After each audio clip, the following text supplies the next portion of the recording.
गौतम बुद्ध और शिकारी। एक समय की बात है, महात्मा बुद्ध अपनी तपस्या में लीन थे। उन्हें तपस्या में बैठे हुए कई दिन बीत चुके थे। तभी एक शिकारी उस रास्ते जा रहा था। उस शिकारी ने महात्मा बुद्ध को पहचान लिया। शिकारी ने महात्मा बुद्ध के बारे में बहुत बड़ाई सुनी थी, किंतु वह महात्मा बुद्ध की बड़ाई से संतुष्ट नहीं था। उसने परीक्षा लेने के लिए सोचा। शिकारी पहले तो महात्मा बुद्ध को एक छोटा सा पत्थर फेंक कर मारता है, किंतु महात्मा बुद्ध कोई प्रतिक्रिया नहीं करते हैं, क्योंकि उनका मानना था शरीर को तकलीफ होती है, आत्मा को नहीं। अतः शिकारी द्वारा फेंके गए पत्थर के कारण शरीर को कष्ट हुआ, किंतु आत्मा को नहीं।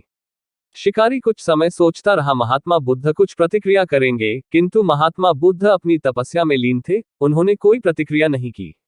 पुनः शिकारी ने पत्थर फेंका। वह पत्थर महात्मा बुद्ध के आंखों के ऊपर लगा और उस जगह से खून बहने लगा।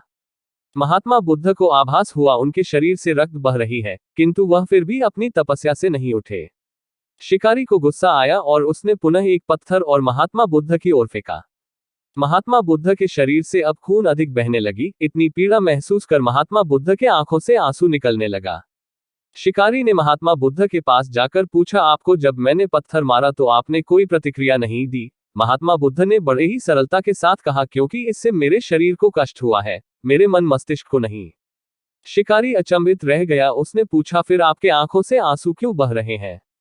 इस पर महात्मा बुद्ध ने पुनः कहा, तुम्हारे द्वारा किए गए अनुचित कार्य के परिणाम के बारे में मेरा मस्तिष्क, मेरी आत्मा विचार कर रो रही है। तुमने इतना बड़ा पाप किया है, तुम्हें कैसी सजा मिलेगी? बुद्ध की बातों को सुनकर शिकारी महात्मा बुद्ध के चरणों में नतमस्तक हुआ और उनसे क्षमा याचना की। महात्मा बुद्ध क्षमाशील व्यक्ति थे। उन्होंने तुरंत शिकारी को क्षमा कर दिया और अपना आशीर्वाद दिया। वह शिकारी महात्मा बुद्ध का आशीर्वाद पाकर एक महान व्यक्ति और साधक के रूप में जीवन व्यतीत करने लगा।